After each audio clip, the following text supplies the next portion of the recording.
মেহবিন কথাটি বলে ছাদ থেকে চলে গেল। অভ্র সেখানেই ঠায় বসে রইল। মায়েরা ফোন করছে, হয়তো অভ্র এত দেরি করছে কেন তা জানতে। অভ্র ফোনটা রিসিভ করে মায়েরাকে জানিয়ে দিল তার শরীরটা খারাপ, তাই সে যেতে পারবে না। মায়েরা যেন এখন বাড়ি চলে যায়। অভ্র দীর্ঘ শ্বাস ফেলল। প্রায় ভোরবেলায় মেহবিন রুম থেকে বেরিয়ে গেল। কাল সারা রাত তার চোখে ঘুম ধরা দেয়নি। দিবে কিভাবে? নিজের ভালোবাসার মানুষের অন্য কারোর সাথে বিয়ে হয়ে যাবে, এই কথাটি মেহবিনের জায়গায় যে কোনো মেয়ের মানতে কষ্ট হবে। মেহবিন বাড়িটার দিকে ভালো করে তাকায়। বাড়িটা একটু পরেই বিয়ের সজ্জায় সজ্জিত হবে। মায়েরা ও অভ্রের বিয়ের এই আয়োজনে মেহবিন থাকতে পারবে না। যতই হোক, সাইন না করা পর্যন্ত অভ্র তার স্বামী। মেহবিন কিছুতেই তার স্বামীর বিয়ের আয়োজন দাঁড়িয়ে দাঁড়িয়ে দেখতে পারবে না। মেহবিন বেরিয়ে গেল বাড়ি থেকে ডক্টর জেসমিনের চেম্বারের উদ্দেশ্যে। ডক্টর জেসমিন নাইটে ডিউটি করে। সকাল 11টার দিকে তিনি বাড়ি চলে যান। তাই ভোরেই মেহবিন হসপিটালে এসেছে। ডক্টরের কেবিনে মেহবিন বসে আছে। কেমন যেন নার্ভাস ফিল হচ্ছে তার। ডক্টর জেসমিন মেহবিনের রিপোর্ট চেক করছে বারবার। গম্ভীর মুখে জেসমিন বলে ওঠেন, আপনার বাড়ির লোক কেউ আসেনি? না। আমার রিপোর্টে কি এসেছে ডক্টর? আসলে আমি কিভাবে যে বলবো। কিছুটা সংকোচ নিয়ে ডক্টর জেসমিন বলেন, আপনি কোনো প্রকার সংকোচ করবেন না ডক্টর। প্লিজ ডক্টর বলুন, রিপোর্টে কি আছে? এইবার ডক্টর জেসমিন এমন কিছু বললেন যা শুনে এক প্রকার স্তব্ধ হয়ে গেল মেহবিন। অভ্রের বিয়ের দিনই মেহবিন জানতে পারল সে অভ্রের সন্তানের মা হতে চলেছে। প্রেগন্যান্সির রিপোর্টে তা স্পষ্ট। মেহবিন চোখে জল চলে আসলো। এই জল কি মা হওয়ার আনন্দের, নাকি জীবনের মোড় ঘুরিয়ে দেওয়ার কষ্টের? মেহবিন অসহায় দৃষ্টিতে ডক্টরের দিকে তাকালো। মেহবিনের প্রশ্নবোধক দৃষ্টি বুঝতে পেরে ডক্টর বলেন, দেখুন মেহবিন, আমি আপনাকে কয়েকটা টেস্ট করতে দিয়েছিলাম, মনে আছে? তার মধ্যে প্রেগনেন্সির টেস্টও দিয়েছিলাম। আমার কেন যেন আপনার সিমটম দেখে মনে হচ্ছিল আপনি প্রেগনেন্ট। যদিও আমি শিওর ছিলাম না, তাই আমি আপনাকে বাকি সব টেস্টের সাথে প্রেগনেন্সির টেস্টও দিয়েছিলাম। অ্যান্ড কনগ্রাচুলেশন মিসেস, আপনি মা হতে চলেছেন। মেহবিন উঠে দাঁড়িয়ে বাইরে চলে গেল। তার মাথা কাজ করছে না। এসব কিভাবে হলো? তখনই তার মনে পড়ে গেল 6 মাস আগের কথা। 6 মাস আগেই অভ্র তার ভালোবাসার পরীক্ষা দেওয়ার জন্য মেহবিনকে বিয়ে করেছিল। বিয়ে উপলক্ষে সেদিন অভ্র মেহবিনকে নিয়ে সব বন্ধুদের নিয়ে 5 স্টার হোটেলে পার্টি দিয়েছিল। যদিও অভ্রের বন্ধুরা বিয়ের ব্যাপারটা জানতো না, তারা শুধু জানতো অভ্র মেহবিনের সাথে রিলেশনে আছে। অভ্র সেদিন বন্ধুদের জন্য পার্টিতে অনেক ড্রিঙ্ক করেছিল। অভ্রের বন্ধুরা জোর করে মেহবিনকেও ড্রিঙ্ক করতে ফোর্স করেছিল। যদিও মেহবিন এসব একদম পছন্দ করে না, কিন্তু তাদের জেদের সাথে না পেরে ড্রিঙ্ক করে ফেলেছিল। অভ্র ও মেহবিন দুজনেই ড্রিঙ্ক করেছিল প্রচুর পরিমাণে। তার মধ্যে অভ্রের বন্ধুরা মজার ছলে মেহবিন ও অভ্রকে রুমে আটকে দিয়েছিল। মেহবিন ও অভ্র এতটাই ড্রাগ ছিল যে তারা নিজের অজান্তেই অনেকটা কাছে চলে এসেছিল। ভোরবেলায় ড্রাঙ্ক অবস্থায় বেরিয়ে যায়। অতিরিক্ত ড্রাঙ্ক অবস্থায় থাকায় অভ্রের সেদিনের ঘটনা কিছুই মনে নেই। মেহবিনের যখন জ্ঞান ফিরে তখন সকাল 12টা বাজে। নিজের দিকে তাকাতে সে বুঝতে পারে তার সাথে ঠিক কি হয়েছে। তবুও সে চুপ হয়ে যায়। ভেবেছিল আস্তে ধীরে এসব বিষয়ে অভ্রের সাথে কথা বলবে, কিন্তু তার আগেই মায়রার আগমন তাদের জীবনে ঘটল। মেহবিন হসপিটালের করিডোরে এক কোনায় বসে রইল। মা হওয়ার কথা জানতে পেরে যে কোনো মেয়ের খুশি হবে, হয়তো খুশিতে অনেক কেঁদেই দিবে, কিন্তু মেহবিন খুশি হতে পারছে না। এর সব থেকে বড় কারণ হলো অভ্র। আজকে অভ্রের বিয়ে, অথচ আজকে মেহবিন জানতে পারল সে অভ্রের সন্তানের মা হতে চলেছে। নিয়তি ঠিক কোন মোড়ে নিয়ে আসলো মেহবিনকে। আচ্ছা, অভ্র যদি এই সন্তানকে অস্বীকার করে তাহলে কি করবে মেহবিন? সমাজের লোক তো তার সন্তানকে অবৈধ বলবে। কেউ তো সত্যিটাই জানতে চাইবে না। এই সমাজের মানুষ মেয়েদের দোষী বানাতে পারলেই তারা পরম আনন্দ পায়। মেহবিন তার পেটে হাত বুলিয়ে বলে, আমার সোনা, তুই একটু চিন্তা করিস না। তুই তো পবিত্র রে। তুই আমার এবং অভ্রের বৈধ সন্তান। কেউ তোর দিকে যেন আঙুল না তুলতে পারে। আমি সেটাই করব। আমি এবার খালাকে পুরো বিষয়টা খুলে বলবো। মেহবিন জীবনের এমন একটা পর্যায়ে এসে তার জীবনের সঠিক সিদ্ধান্ত নিতে এক প্রকার অক্ষম হয়ে উঠেছে। তাই সে ইসরা বেগমের দ্বারস্থ হয়। ছেলের বিয়েতে যেন কোনো প্রকার ত্রুটি না থাকে, তাই ইসরা বেগম নিজে দাঁড়িয়ে সকল আয়োজন করছে। মেহবিন বাড়িতে ঢুকেই দেখে ইশরা বেগম বাকিদের সাথে মিলে আয়োজন করছেন। বাড়িটাও বিয়ের সজ্জায় সজ্জিত হয়ে উঠেছে চারিদিকে। এই সব কিছু দেখে মেহবিনের বুক ফেটে কান্না আসছে।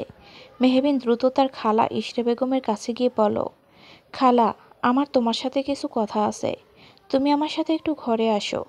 আমার তো একটু কাজ আছে, পরে গেলে হবে না? না, আমার খুব জরুরি কথা আছে, যা এক্ষুনি তোমাকে বলতে চাই আমি। আচ্ছা বাবা, যাব, কিন্তু আগে বল, তুই এতক্ষণ কোথায় ছিলিস? সব বলবো, আগে তুমি আমার সাথে ঘরে চলো। মাথা ঠেকিয়ে বসে আছেন ইশরা বেগম।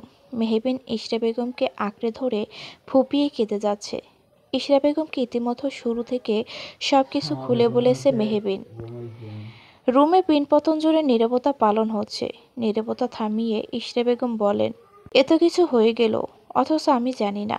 আমাকে তো একটিবার নিজের কষ্টগুলো বলতে পারতি মেহু। মেহবিন কাঁদতে কাঁদতে কথাটাও বলতে পারছে না। কোনো রকম কাঁপা কাঁপা গলায় বলো, আমি সত্যি বুঝতে পারিনি খালা। অভ্র এইভাবে আমাকে ঠকাবে। এখন আমি কি করব বলো? আমার এই সন্তানকে নিয়ে কোথায় যাব? ইশরা বেগম গভীর চিন্তায় ডুবে গেলেন। এই মুহূর্তে তার ঠিক কী করা উচিত তিনি বুঝতে পারছেন না। ইশরা বেগম কিছু একটা ভেবে বলেন, আমার উপর ভরসা করিস মেহু? সব থেকে বেশি খালা। তাহলে এখানে চুপটি মেরে বসে থাক, আমি আসছি। ইশরা বেগমের কথা অনুসারে মেহবিন চুপ হয়ে বসে থাকে। কিছুক্ষণ পরেই অভ্রের বিয়ে শুরু হবে। অভ্রদের বাড়ির পাশে একটা 5 স্টার পার্টি সেন্টার আছে। মায়রার বাবা নিজের মেয়ের বিয়ে বড় করেই দিবেন। একমাত্র আদরের মেয়ে বলে কথা। শহরের অনেক সুনামধন্য ব্যক্তিবর্গরাও থাকবে। কিন্তু বিয়ে নিয়ে তেমন একটা আনন্দ অভ্রের মাঝে দেখা যাচ্ছে না। কেমন যেন একটা শূন্যতা কাজ করছে তার মধ্যে। সিগারেটটা ধরে একটা টান দেয় অভ্র।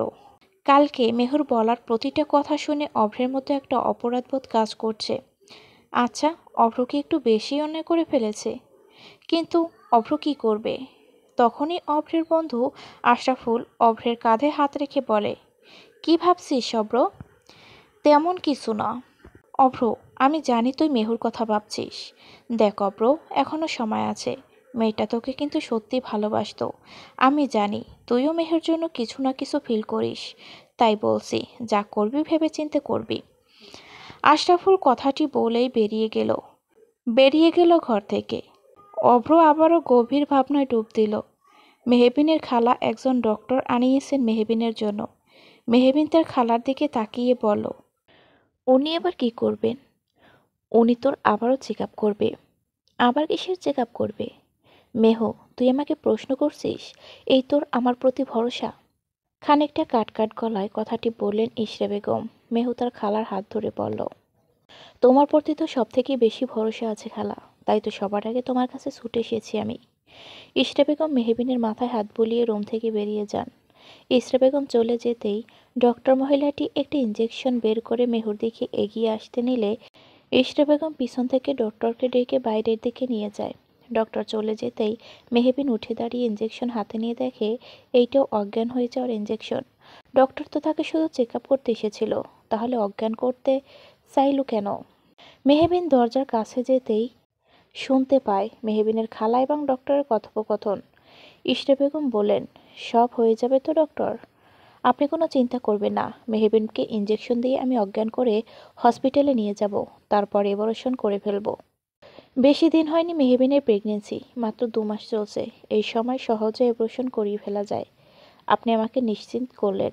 দেখুন না আমার ছেলেটা কি কাণ্ড করে বসলো। আজকে তার বিয়ে। আমি চাই না আমার ছেলের নতুন জীবনে মেহবিন কিংবা তার সন্তান কোনো প্রকার বাধা হয়ে দাঁড়াক। অভ্র এবং মায়েরা একে অপরকে ভালোবাসে। অভ্র তো মেহবিনকে ভালোবাসে না, তাহলে আমি কেন মেহবিনকে ঘরের বউয়ের মর্যাদা দিব? আজ অভ্রের বিয়ে, অথচ আজ যদি অভ্র এবং মেহবিনের কথা সমাজের মানুষ জানে, তাহলে তো আমার মান সম্মান নিয়ে টানাটানি পড়ে যাবে। আমার ছেলেটাকে অসম্মানিত হতে হবে। মা হিসেবে আমি কি করে তা সহ্য করব?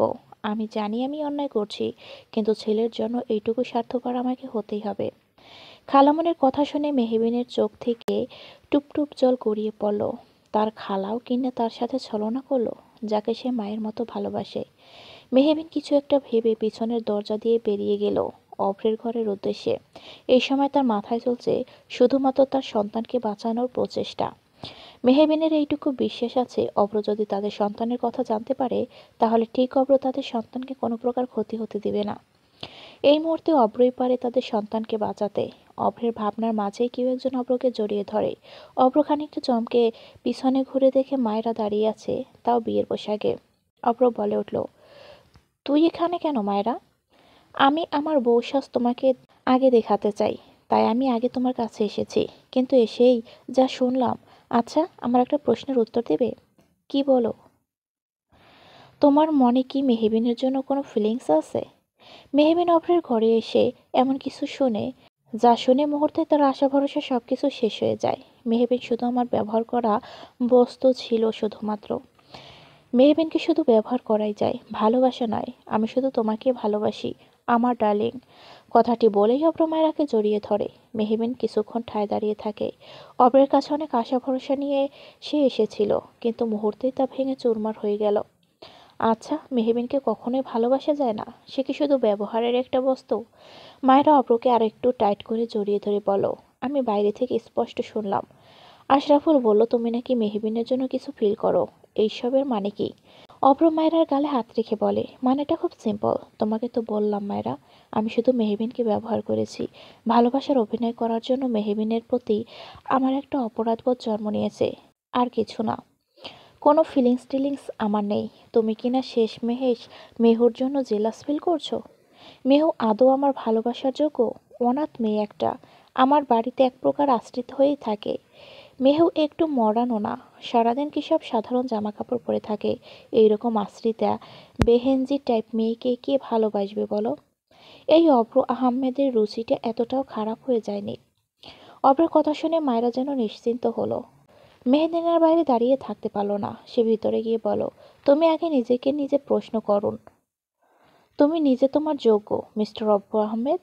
মেহবিনকে এই সময় দেখে অভ্র মায়রার থেকে দূরে সরে গিয়ে বলো, তুই এই সময় কি করছিস? মেহবিন মুচকি হেসে বলো, আসলে প্রাইভেট টাইমে চলে আসার জন্য সরি। এসেছিলাম একটা নিউজ দিতে, কিন্তু এখন তোমাকে কিছু দিব।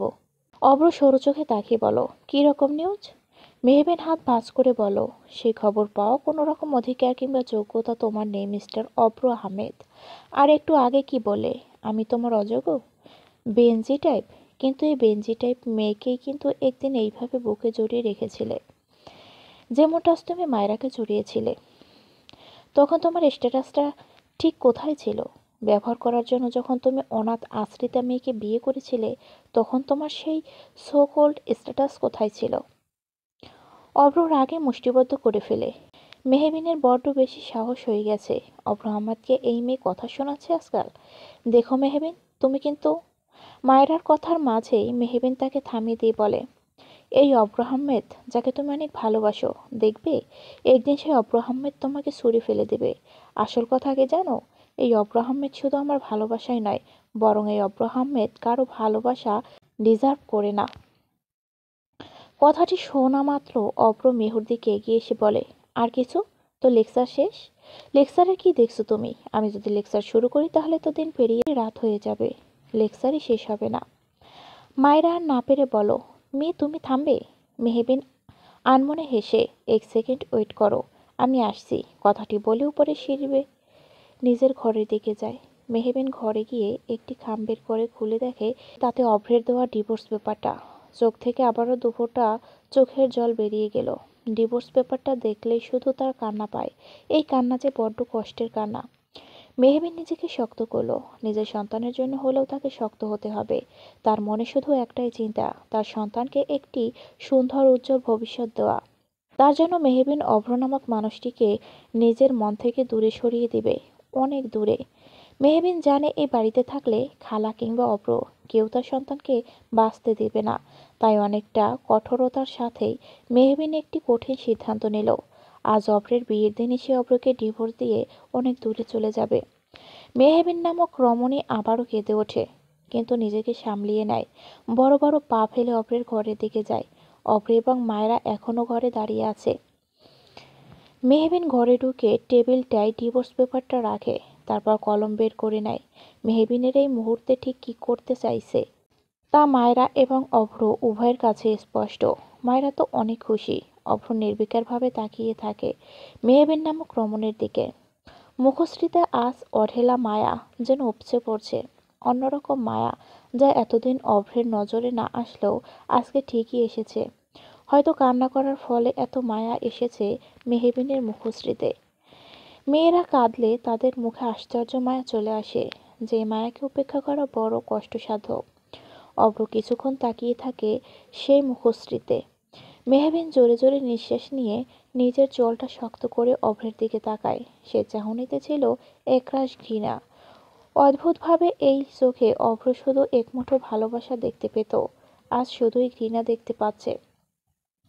মেহবিন অভ্র নামক প্রতারকের দিকে তাকিয়ে নির্দ্বিধায় ডিভোর্স পেপারটায় সাইন করে দিল, সমাপ্ত করে দিল এক মিথ্যে বিয়ে ও ভালোবাসার অধ্যায়।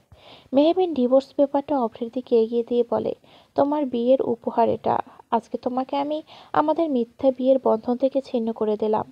আশা করি এর থেকে বড় উপহার আর হতে পারে না। অভ্র নামক যুবকটি চমকায়, এত সহজেই তাদের ডিভোর্সটা হয়ে গেল। তখনই অভ্রদের বন্ধুরা এসে বলে, কিরে অভ্র, আর কতক্ষণ, বিয়ে তো একটু পরে শুরু হবে। আরে মায়েরাও আছে, এখন হবে আসল মজা। বর এবং বউকে নিয়ে আমরা একসাথে বিয়ের সেন্টারে ঢুকবো। বেশ মজাদার এবং অন্যরকম হবে ব্যাপারটা। মায়েরা মুচকি হেসে অভ্রের হাত ধরে বলে, চলো অভ্র, এখন তো আমাদের নতুন জীবন শুরু করার পালা। আমাদের সব পথের কাঁটা তো উপড়েই গেল।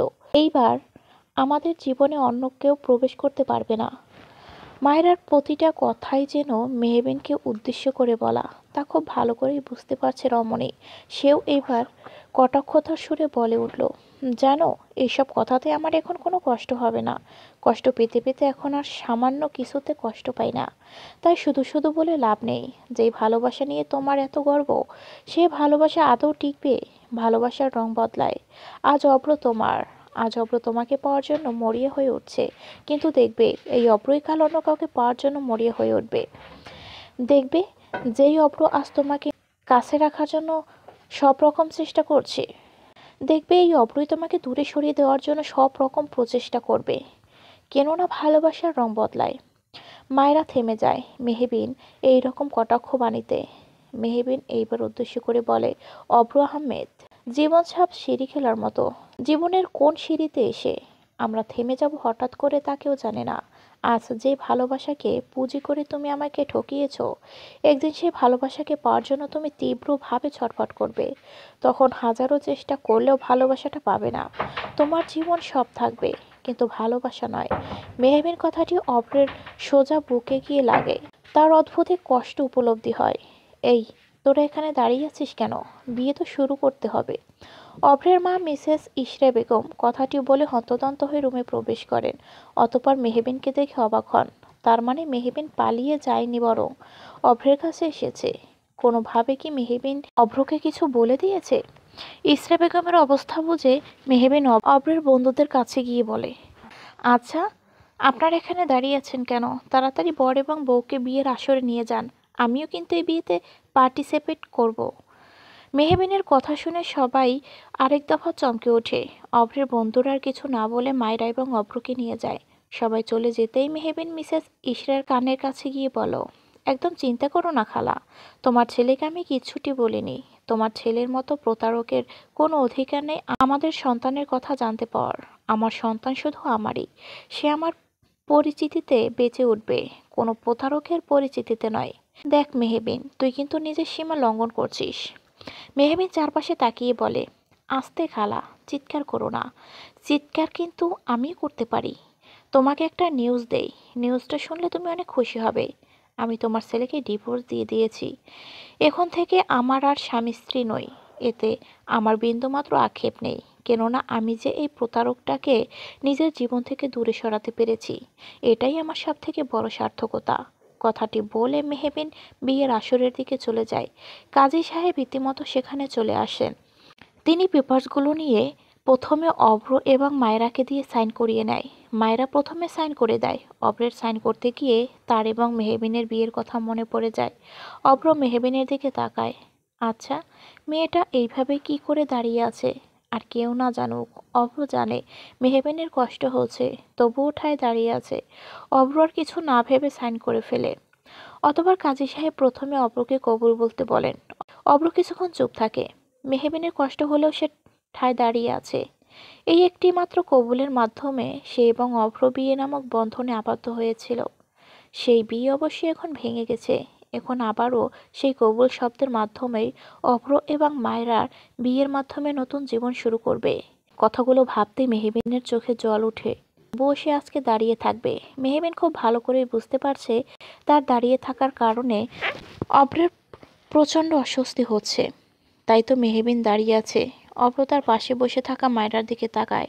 হ্যাঁ, এই মায়রাকেই অভ্র অনেক ভালোবাসে, যার পাশে অভ্রকে সব থেকে বেশি মানায়। মেহবিন কখনো তার যোগ্য ছিল না। অভ্র কবুল বলে ফেল। সবাই আলহামদুলিল্লাহ বলল। মেহবিন নিজের চোখের পাশে লেপ্টে থাকা জলটুকু মুছে অভ্র এবং মায়রার কাছে গিয়ে বলল, অভিনন্দন নবদম্পতিকে। খুব সুখী হও তোমরা। যদিও তোমাদের কপালে সুখ আছে কিনা তা নিয়ে আমার যথেষ্ট সন্দেহ আছে। এ মেয়ে, তুমি কি বলতে চাইছো? মায়েরা ক্ষিপ্ত গলায় কথাগুলো বলো। মেহবিন মুচকি এসে বলো, সময়ের উপর ছেড়ে দেই। ঠিক আছে, আসছি। ভালো থেকো সবাই। আল্লাহ হাফেজ। কথাটি বলে এক প্রকার ছুটে বেরিয়ে গেল মেহবিন। মেহবিনের কথার মানে বুঝতে অসুবিধা হলো না অব্রের। তার মানে মেহবিন চলে যাচ্ছে এ বাড়ি ছেড়ে, তাদের থেকে অনেকটা দূরে। অব্রের বুকটা ধক করে ওঠে। অব্র উঠে দাঁড়িয়ে চলে যেতে নিলে পিছন থেকে তার মা তার হাত ধরে বলে, কোথায় যাচ্ছ তুমি? মা, মেহ চলে যাচ্ছে। যাক, তোমাকে এত ভাবতে হবে না। তুমি এখন মায়রাকে নিয়ে ভাবো। মায়ের কথায় অভ্র থমে গেল। রাস্তায় এলোমেলোভাবে হেঁটে যাচ্ছে মেহবিন। কোথায় কার কাছে যাবে মেহবিন জানে না। এই বিরাট ঢাকা শহরে তার তো কেউ নেই। মেহবিন শুধু এইটাই জানে তাকে অনেক দূরে যেতে হবে, অব্রের থেকে অনেক দূরে, যেখানে মেহবিন এবং তার সন্তান ভালো থাকবে। সকাল থেকে কিছু না খাওয়ার জন্য মেহবিনের শরীরটা প্রচণ্ড দুর্বল। ঠিকমতো হাঁটতেও পারছে না, মাথা ঘুরাচ্ছে। সামনে একটি বিশাল গাড়ি মেহবিনের দিকে এগিয়ে আসছে। গাড়িটি একটু আগালেই হয়তো মেহবিনকে ধাক্কা দিয়ে চলে যাবে। রাস্তার লোকেরা গাড়ির সামনে থেকে মেহবিনকে সরে যেতে বলছে, কিন্তু মেহবিন পারছে না। হাঁটার শক্তিটুকু সে পাচ্ছে না। তাহলে কি এখানে শেষ হয়ে যাবে তার এবং তার সন্তানের জীবনের অধ্যায়? মেহবিন কি সঠিক সিদ্ধান্ত নিল?